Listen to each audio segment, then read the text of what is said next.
The moment Counselor Vale would spend the rest of his years trying to describe to those who hadn't seen it was not the battle itself. It was the second before. The absolute, cavernous silence of Xylos Prime's orbit. 340 Krytac warships holding position like a held breath. Their weapon arrays cycling to full charge. The planet beneath them undefended and waiting. And then the jump corridor tore open. Not once. 487 times, in the span of a single heartbeat, 487 Terran ships dropped out of jump space directly between the Krytac fleet and his world, their hulls still cold from the transit, arranging themselves into a hunting formation so precise it looked less like an emergency response and more like they had been practicing for the specific configuration for years. You'll want to hear how this ends. I promise you it's worth it. The message from Row Station is 12 days old. His aide Aliana had told him, the morning everything began. And still no response from the major factions. That was before the acknowledgement from Terra arrived. Before Vale understood what 4 minutes and 17 seconds actually meant. Vale had filed the distress transmission himself, standing at his relay console in the early gray of a Xylos morning. The amber tea in both his hands gone cool without him noticing. The Krytac Empire's movements were not subtle. 340 warships do not travel subtly. The coordinates were confirmed, the trajectory was confirmed, the intent was, by every diplomatic and military standard available to the Cosmic Coalition, obvious. He had sent the signal to every major faction within range. He had done everything correctly, he wanted to be clear about that, everything by protocol, everything documented. The Coalition's silence was not a surprise. Not really. Xylos Prime was resource-poor, strategically peripheral, and the political cost of intervening against the Krytac Empire without formal mandate was considerable. Vale had understood this when he sent the signal. He had understood it would probably not be enough. He had sat down at his desk afterward and begun drafting an evacuation order for the lower settlement districts, because that was the next correct step, and he had found he could not finish it. He restarted the sentence 3 times. The words would not arrange themselves properly. Then the ping arrived. Terran acknowledgement. 47 characters. No formal declaration. No request for mandate authorization. No inquiry about coalition political standing. Just coordinates confirmed, and an ETA. He had not known then what that meant. He had thought, with the careful optimism of someone who had spent 40 years in interstellar politics, that perhaps a small Terran patrol vessel would appear near the outer system boundary and make a symbolic show of presence. He had thought this because it was the rational thing to think. Terran space was 11 days out at standard fleet speed. The math did not support anything else. He was wrong about the math. He would spend a long time thinking about that. It was Aliana who found the record later, when they were all trying to understand what they had witnessed. She pulled it from a coalition archive that very few people had bothered to read in decades. The Vandry Plague. 31 years ago, before Vale had held this office, before the current coalition structure had fully solidified, the Xylari government had transmitted classified Vandry Plague research data to Terra without authorization, violating 3 separate coalition data sovereignty protocols. The political consequences had been significant. The Xylari delegation had been formally censured. 2 senior officials had resigned. The plague had been stopped. Terra had never said anything about it. Not in 31 years. Not a formal acknowledgement.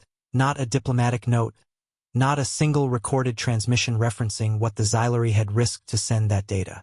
Vale had not known this history. He had been a junior attaché at the time, and the file had been quietly buried under layers of bureaucratic settlement. He should have known. That was a failure of his, and he was willing to put that on the record. He had sent a distress signal to a species that had been waiting, for 3 decades, for the chance to answer a debt that no one else even remembered. The battle itself lasted 3 hours and 11 minutes. Vale watched it from the Planetary Defense Observation Deck, which offered a view that was technically adequate and emotionally unsurvivable. The Krytac fleet had not expected opposition. That much was visible even from the surface, in the way Warlord Kraxos's formation fractured in those first seconds, ships pivoting on vectors that made no coordinated sense, their armor signatures flaring as targeting solutions shifted and reshifted. The Krytac were not unaccustomed to war. They were unaccustomed to this particular version of it. Tactician Jackson Rail's plan? which Vale would only understand fully from the post-engagement briefing, had divided the Terran fleet into 11 independent groups, each tasked with a specific gap in the Krytac formation. Not the ships themselves, the gaps. The Terrans had mapped the negative space between 340 warships and then filled it methodically, group by group, until the Krytac fleet was not surrounded so much as it was dissolved, each vessel isolated from its neighbors, cut off from coordinated fire solutions, unable to reinforce or retreat without moving through Terran-controlled corridors. The Krytac armor was formidable. It had not been designed to absorb fire from 11 simultaneous angles. This was the thing that Eliana would later mark in her notes as the lesson, though she never framed it that way to Vale directly. The Terrans had not brought a larger fleet. They had not brought superior weapons. They had brought a different way of thinking about the space between things, and it had been enough. More than enough. Warlord Kraxos issued his retreat order at the 2-hour 53-minute mark, and his remaining ships collapsed their formation and ran, and the Terran fleet let them go. That last part surprised Vale more than any of it. He was still on the observation deck when xenologist Lyra Chun found him, 40 minutes after the Krytac ships cleared the outer system boundary. She was carrying 2 cups of amber tea, which struck him as a strange thing to think about given what had just happened, but his mind kept returning to it. She handed one to him with both hands, the careful grip of someone who understood that warmth, offered at the right moment, is its own form of communication. "You knew," Vale said. It was not an accusation.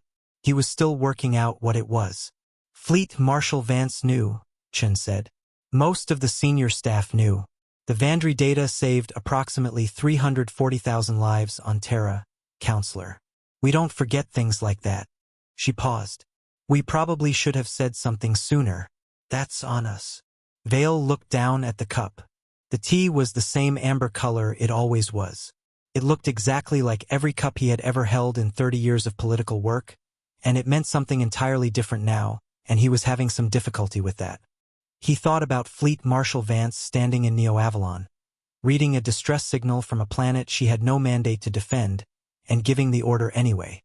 He thought about what kind of species does that, what kind of civilization builds that reflex so deep into itself that it fires without calculation, without political clearance, without anyone stopping to ask whether the cost was worth it. He was not sure whether to find it reassuring. That was the honest answer. The same quality that had sent 487 ships across 11 days of space to answer a 30-year-old debt, without hesitation, without authorization, was the same quality that would do so again, for any signal from any coordinates, and there was no framework in the coalition's diplomatic architecture that accounted for a species that simply would not stop answering. Warlord Kraxos, Vale suspected, was having a similar realization, somewhere in the dark between stars. The TFS Iron Resolve jumped again 6 days later, before the formal coalition inquiry into the unauthorized intervention had even convened its first session. The new signal had come from somewhere in the Namari corridor. Nobody had asked the Terrans to go. Nobody had stopped them either.